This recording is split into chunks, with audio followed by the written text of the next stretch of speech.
Olá, tudo bem, pessoal? Para quem não me conhece, eu me chamo Mônica, você está no meu canal literário, o próximo livro é o melhor.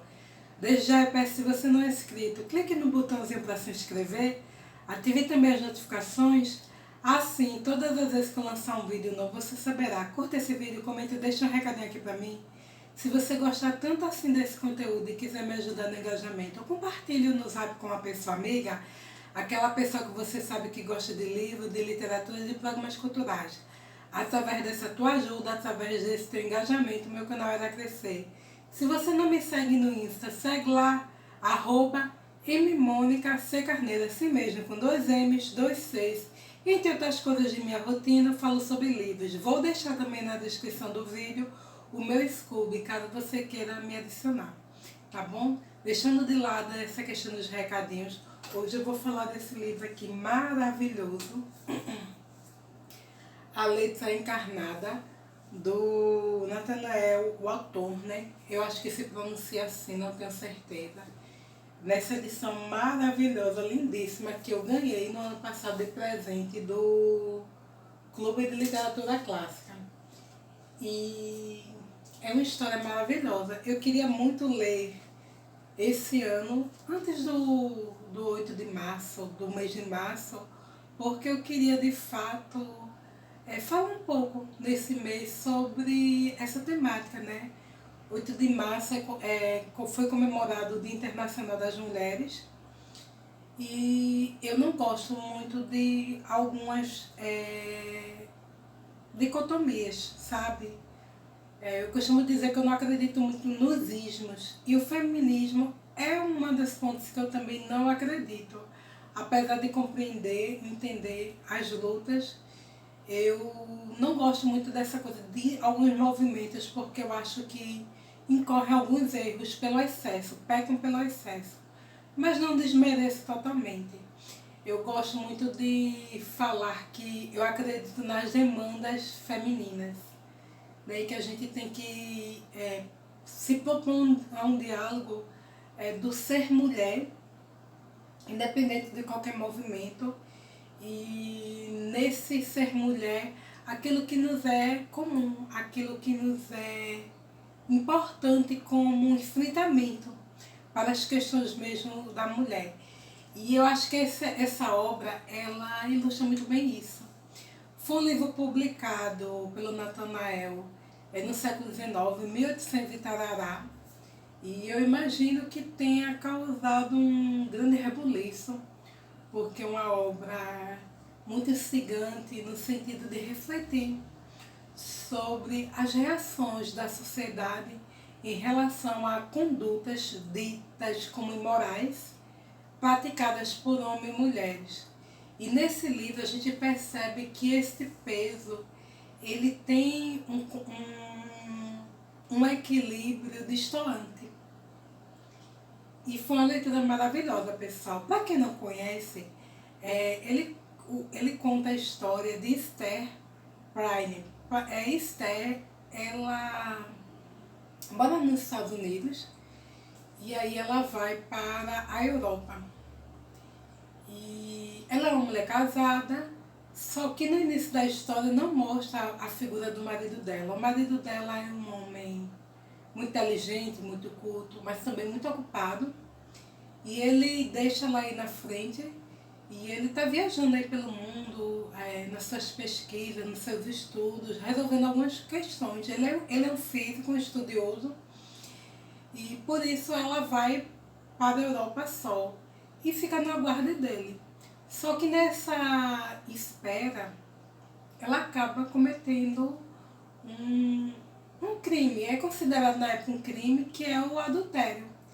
E o livro ele já começa assim, né? Já começa de uma forma bem dura, bem cascuda, porque começa com o julgamento da Esther. Ela lá no patíbulo e a reação das pessoas, né? Quando descobrem que aquela mulher engravidou, foi infiel ao seu esposo, e o seu julgamento, né? Que é um julgamento muito de um teor de humilhação, de exposição social.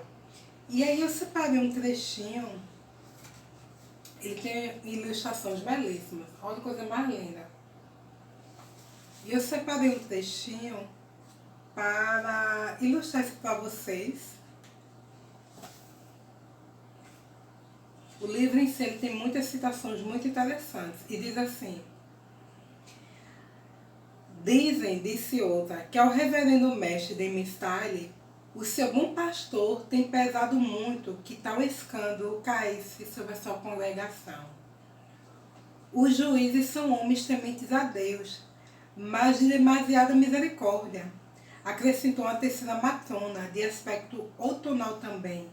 Deviam pelo menos ter posto uma marca a fogo na testa de Esther Prynne. Madame Esther sentiria isso, e eu vos asseguro. Mas ela, a malvada, que mal lhe fará o que quer que lhe ponham no corpete do vestido? Vede bem, poderá até cobri-lo com uma joia ou outro adorno pagão, e assim passear nas ruas como dantes.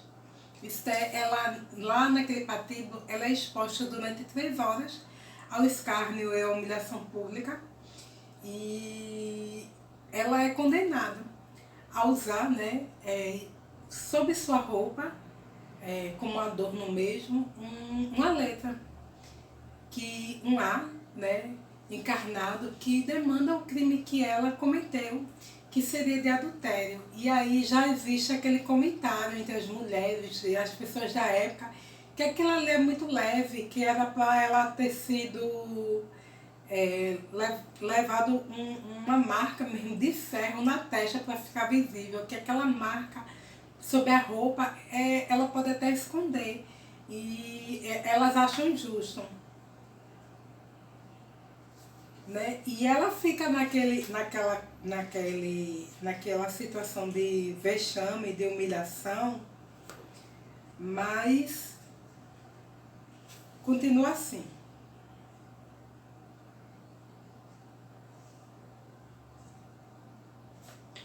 Como é mais de supor, seu marido estará no fundo do mar, não ousaram empregar nela a força extrema da nossa santa lei.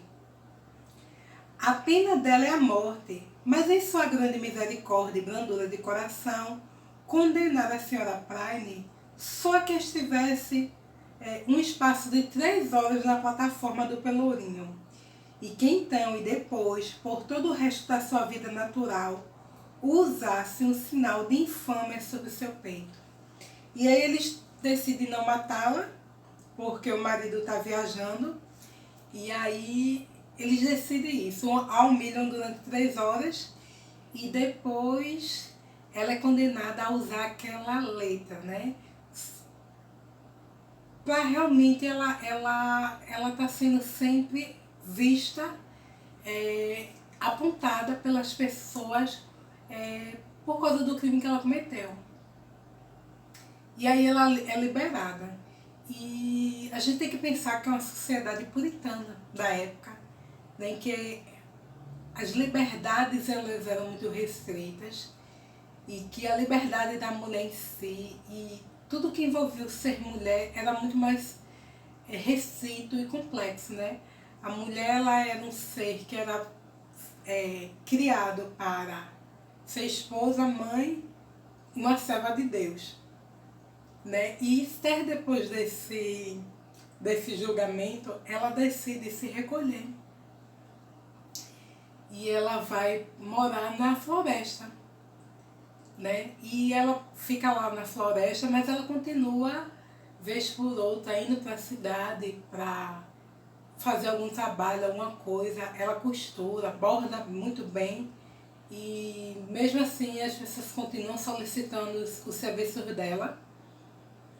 E ela acaba sobrevivendo através daquilo. Aquela criança ela nasce e é uma menina, belíssima por sinal, a Pearl, que se chama Pérola.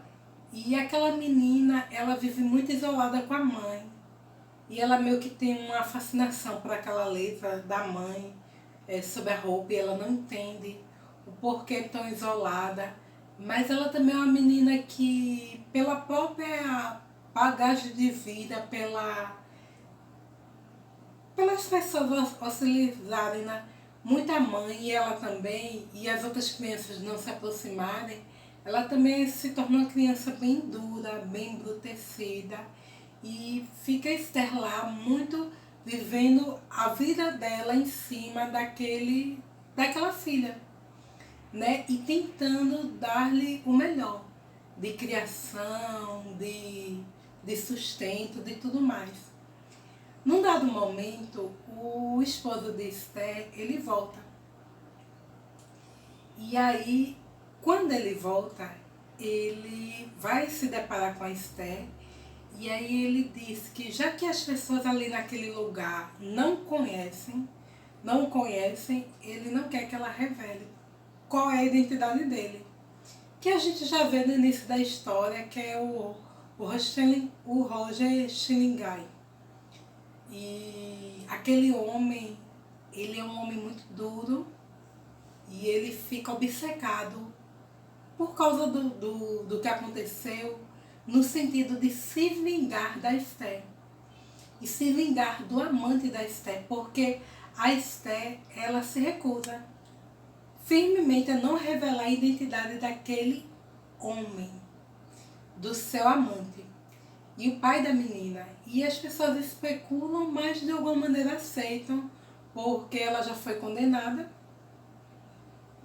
E a gente vê a história se desenrolando nisso, naquele homem duro que faz de tudo para se vingar dessa mulher e do seu amante.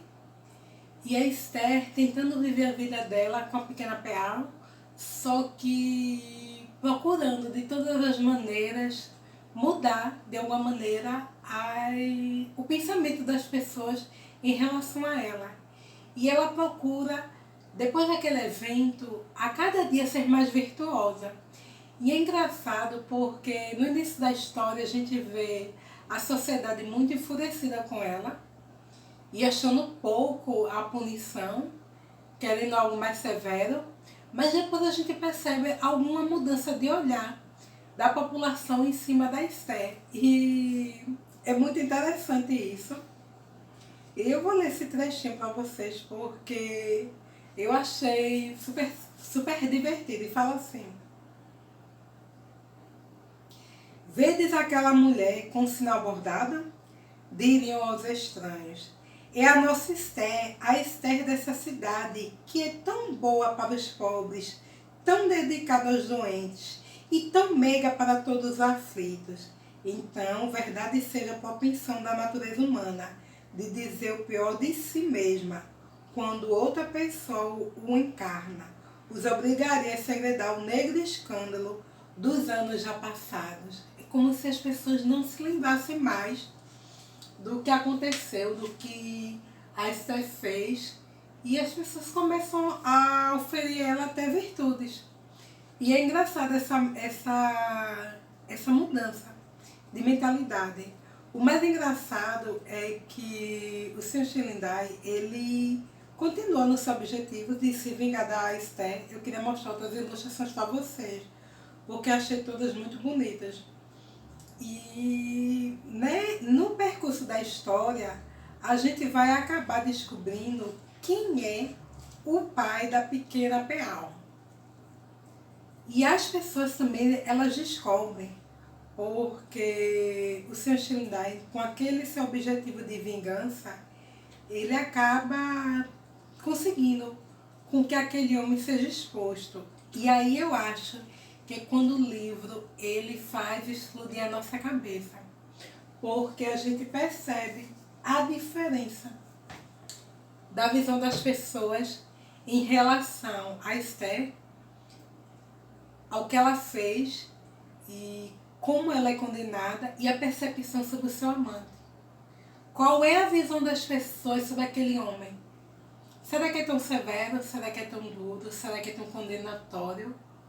Ou será que a Esther, ela é simplesmente uma figura do mal, como a gente tem referências lá do passado bíblico, desde Eva, que tentou Adão através do fruto proibido, ou mesmo nas revelações de João no Apocalipse, quando fala da mulher que encarnada, né, que é como fruto do pecado. E isso eu acho muito interessante quando o autor ele coloca essa diferença da percepção social sobre essas duas figuras, o homem e a mulher. A gente percebe bastante essa distinção e acho a obra maravilhosa. Não acho a leitura difícil, no sentido de compreender, a gente entende muito bem. Só se torna um pouco arrastada, porque todo clássico ele tem um quê mais descritivo, mas super recomendo. Só que vocês conheçam, quem tiver oportunidade, né? Tem várias edições aí, não necessariamente através do Clube Clássico, edições até com preço mais ok, mais acessível. E super recomendo. Eu gosto muito da leitura de clássicos, porque eu acho que são livros que nos dão uma base muito boa. E é isso. Tá bom, pessoal? Queria soltar essa reflexão para vocês, né? Nesse mês que é tão comemorado, é tão falado sobre a questão da mulher, eu acho que o ser mulher ele vai ensejar sempre na sociedade lutas e enfrentamentos. Até a próxima, pessoal. Tchau!